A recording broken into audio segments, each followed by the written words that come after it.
un vakariņas ir gatavas.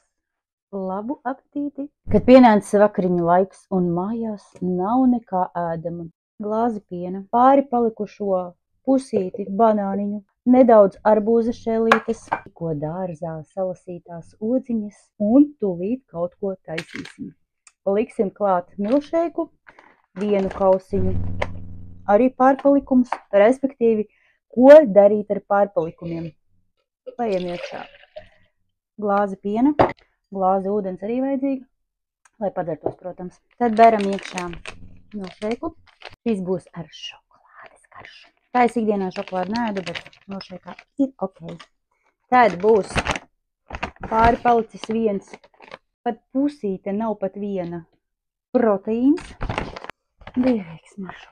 Šeit klātā tad liekam tos pārpalikušos dažus arbūziņus. Iegriezīsim tūlīt pēdējo banāniņu, kamēr reklāmas pauze. Vasarā īpaši daudz ir jādzer ūdens. 1, 2, 3 un vakariņas būs gatavas. Un beram salasītās odziņas.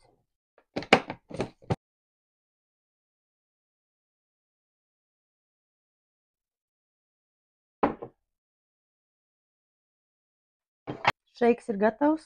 Liejam glāzē. Noformējam ar tām pašām odziņām.